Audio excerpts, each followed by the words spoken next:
Fala pessoal, tudo bem com vocês? Sejam bem-vindos a mais um vídeo aqui no Filho dessa História.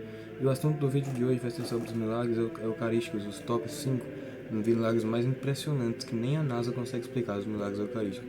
Se você gosta desse tipo de conteúdo, já peço que se inscreva, deixe seu like. E para continuar esse vídeo aqui, você vai ter que se inscrever, deixar o seu like aí e compartilhar para quem você acha que vai gostar também. Bom, nesse vídeo a gente vai falar, né, como está no título, os 5 maiores milagres eucarísticos mais impressionantes e um bônus que aconteceu lá no século IV, né, que foi um dos primeiros. Bom, para começar, não podemos começar pelo jeito, se não for pelo começo, explicando o que é um milagre eucarístico. Né? A sua definição é algo que vai explicar a doutrina e a verdade da doutrina cristã. Né? Os chamados milagres eucarísticos são todos os realizados para comprovar a verdade na doutrina cristã. É aquilo que acontece para que a gente possa ver, ouvir, né, contar histórias que realmente é a presença de Cristo que está ali.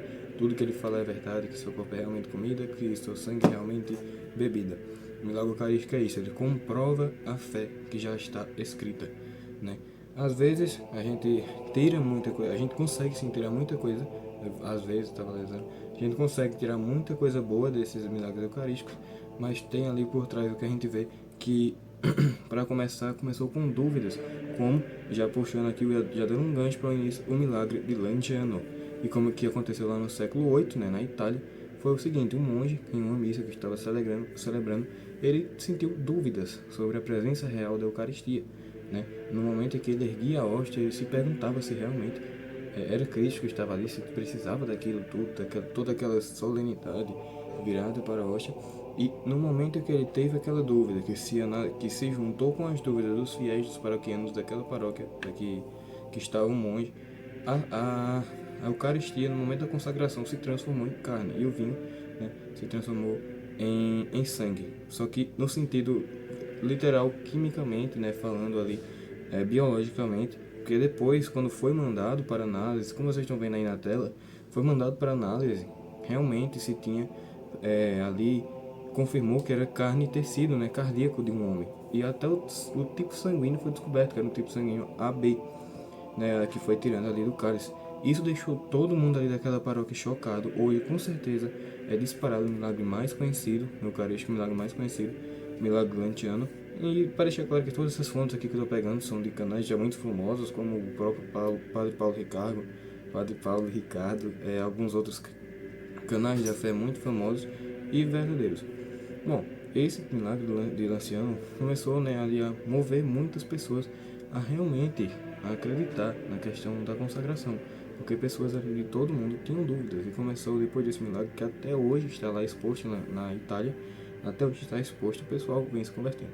O segundo milagre dessa lista é o de Orvieto, na Itália também, né, que aconteceu em 1263, que era um padre muito boêmio, né, na sua vida.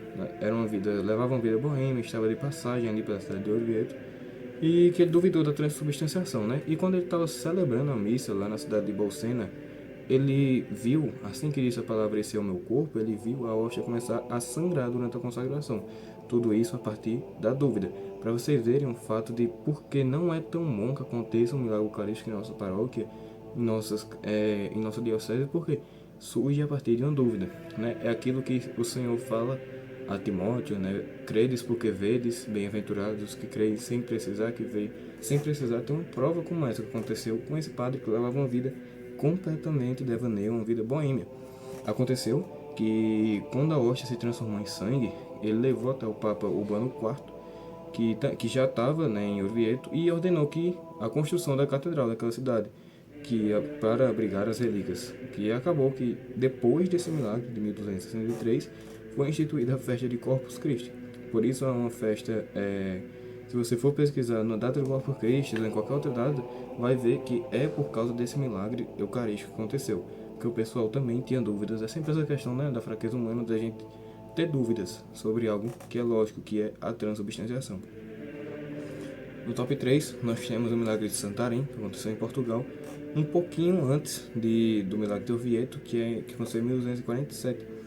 Foi com uma mulher, né, bem desconfiada da fidelidade do marido dela. Ele foi consultar uma feiticeira, que aí aconteceu que ela pediu a ela uma hóstia consagrada para poder fazer o feitiço, né, na questão ali para ajudar ela na fidelidade do marido.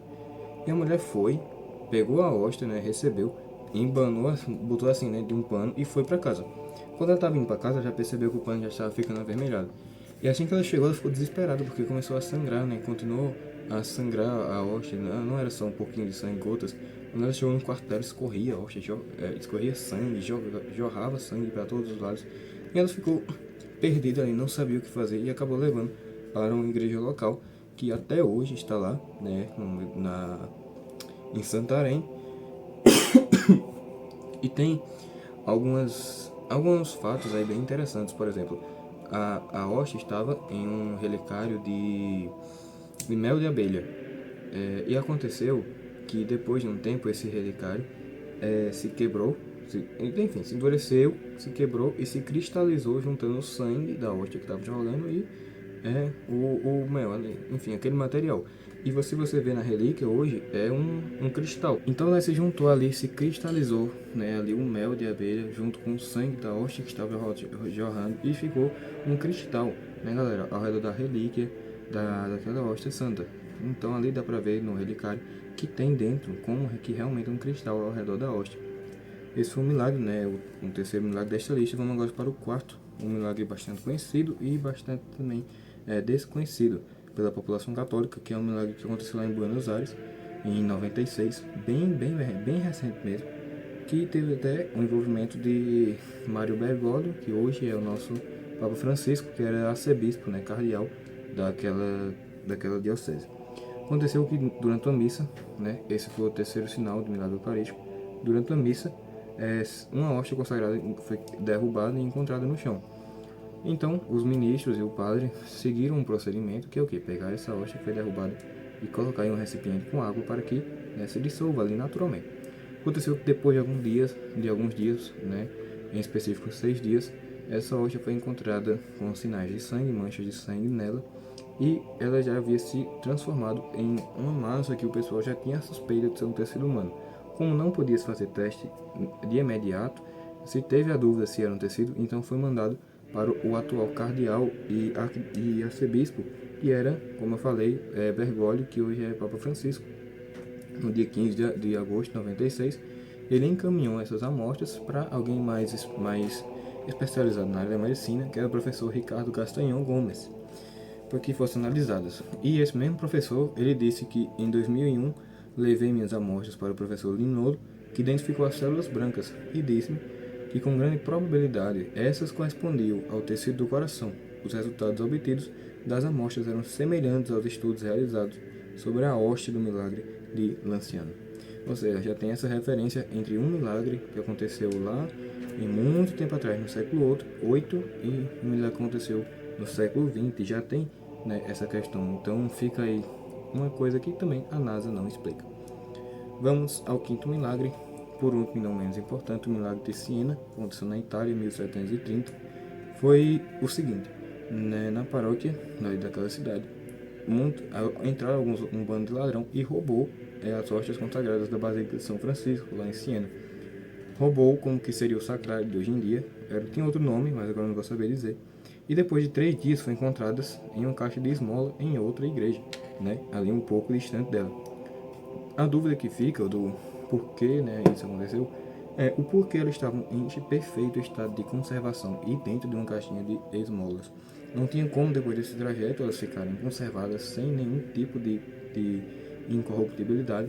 É óbvio que teria se corrompido com alguma substância, até mesmo a poeira, a umidade, de ficar esses 3 dias, né, dia e noite, aí sem estar dentro do sacrário. Então, né, gerou essa dúvida. Então, depois de algum tempo, foi construída ali uma basílica, o pessoal guardou as hóstias, e depois de bastante tempo surgiu as dúvidas, porque o tempo ia passando e aquelas hóstias não se decompunham de jeito nenhum. Chegou o século XIX e o Papa Pio IX ordenou, né, autorizou que fosse feita uma investigação. Essa investigação levou que no século XX, um século depois, o Papa que nós conhecemos, São João Paulo II, permitiu testes científicos, e nesse dos quais ele permitiu, confirmou que as hóstias estavam em perfeito estado de conservação e sem nenhum sinal de decomposição. Depois de mais de 200 anos, né, estavam em perfeitos estados de conservação, o que é impossível. Então a gente vê que esses milagres, por mais impressionantes que seja, a gente desejar eles assim não é tão bom por causa da motivação que eles trazem. Por exemplo, todos esses milagres sempre teve uma motivação ruim por trás. Por exemplo, a dúvida dos padres, a dúvida dos fiéis, né? Feitiçaria, roubo. Então não é algo desejado, porque se acontecer, vamos dizer, em sua paróquia que está assistindo um milagre eucarístico, quer dizer que o seu pároco ou algum padre que foi celebrar, ou a maioria dos fiéis paroquianos estavam com dúvidas na presença real de Cristo na Eucaristia, o que não é bom para a fé, para a vida de ninguém.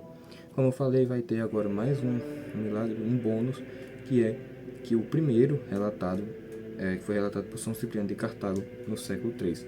Ele escreveu como ficou, e eu vou dizer aqui agora. Ele disse: uma mulher adulta e de idade avançada que se introduziu secretamente em nosso meio enquanto celebrávamos o sacrifício, tomando para si não um alimento, mas uma espada, e recebendo em sua boca e coração como que um veneno letal, começou a se sentir sufocada e debater-se depois de ter comido, e sendo pressionada não mais pela perseguição, mas por seu delito, desmaiou palpitando e tremendo. O crime da sua consciência dissimulada não ficou oculto, nem sem punição por muito tempo. Aquela que tinha enganado o homem o homem sentiu a vingança divina. Bom, nesse texto a gente vê que a mulher entra ali, né, no meio da celebração eucarística com a intenção de perseguição, como ele diz, não mais pela perseguição, e acaba sofrendo as consequências, sem nenhum tipo de absolvição, de perdão, de arrependimento. Ela vai e comunga o Cristo. Indo contra, né, o que Cristo ensinava ali sobre a questão da comunhão por meio dos apóstolos, que era o quê? Para a gente poder comungar o corpo de Cristo, nós precisamos, obrigatoriamente, não de forma opcional, ter os nossos pecados perdoados, absolvidos. Porque ele dizia, por meio dos apóstolos, que quando a gente comunga o corpo de Cristo, estando em pecado mortal, a gente não recebe a graça dele, e sim a nossa própria condenação, como é citado no texto aí que vocês leram agora, que a mulher recebe aí não como alimento, mas como espada. E por que isso aconteceu, pessoal? Como vocês viram nesses cinco agora 6 milagres eucarísticos, como vocês viram, isso acontece sempre com um predecessor. O desse foi alguma heresia que estava acontecendo dentro da igreja, que era o quê? Os padres, bispos, eles estavam banalizando a Eucaristia ao ponto de entregá-las a qualquer um. Como assim? Dizendo que tinha que restringir? Não. Que sem delimitar o estado de vida que a pessoa levava, sem se preocupar se ela está sem pecado ou não, e pregando que não precisava de pecado para receber a Eucaristia. O que o próprio Cristo foi contra o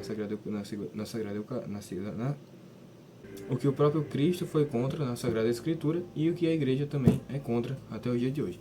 Bom, pessoal, esse foi o vídeo, né? Um conteúdo até que bem legal sobre os milagres eucarísticos. Se você tiver gostado, por favor, peço que se inscreva. Vai estar aparecendo uns vídeos aqui. Agora vamos lá, dar uma olhada no canal. Sejam felizes, é isso. Espero que tenham gostado. Que Deus nos abençoe.